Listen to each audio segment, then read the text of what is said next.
If you've noticed a lot of weddings on your calendar this time of year, that's for good reason. September and October, tied last year, is the most popular time for couples to get married. But can you guess the date most couples are choosing in 2024? Here it is, September 21st. That's according to global wedding marketplace, The Knot.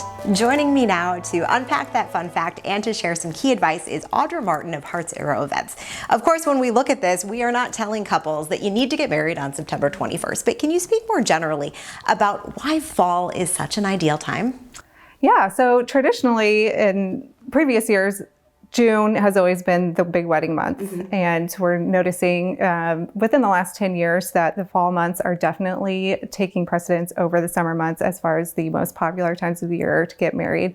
And I think that that is for a variety of reasons, but especially in our area, which is Indiana or the Midwest, the weather trends much better in the fall than it does during the summer and is much more predictable. Another great reason to get married in the fall is, of course, the foliage.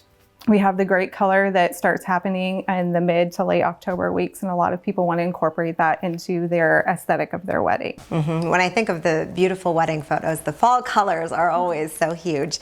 What else should couples be thinking about, and their family members, anybody who is helping them when you're choosing the date? Of course, you want to think about your schedule and the schedules of those loved ones that you're inviting to your event. So heavy travel times, vacation times, sometimes those don't work out great for our guest schedules. And so we want to incorporate that into our decisions when we're picking our dates. Sometimes there's some more practical reasons to pick one date over another, and traveling and where your guests are located is definitely one of those things to consider. So we're taking a look at some beautiful weddings and events you've coordinated at this point for inspiration. We see the magic. We don't always see the planning that goes into the work behind the scenes. So can you share a few fall wedding do's and don'ts with us that you commonly see couples struggle with? Why don't we start with the don'ts? Don't pigeonhole yourself into thinking that a fall wedding has to be that aesthetic of bright oranges and bright purples and those traditional fall colors that we always think of when we think of fall weddings, and using pumpkins and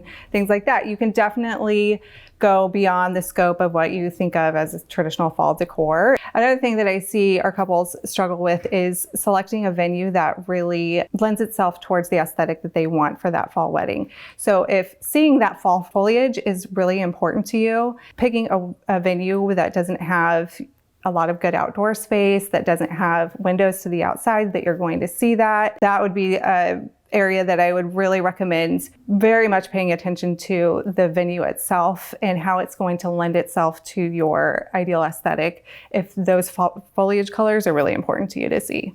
Switching gears to the fall wedding do's, what should couples be focusing on? Really leaning into the natural beauty of the season and picking color palettes that you both love, but also lend themselves great to the natural foliage that's going to be around you. If you are picking a time of year that foliage is going to be visible, like mid to late October and that time of year. So how about a second do? What else should couples be doing? Paying attention to your scheduling as far as what other events are going on in your town. Here with Purdue in our direct vicinity, we have to really be conscious of the Purdue football schedule that affects your hotels, that affects your transportation, and just general availability of things for that weekend. As you look back, are there any fall wedding traditions or things that you've seen couples do that you thought were really unique and inventive?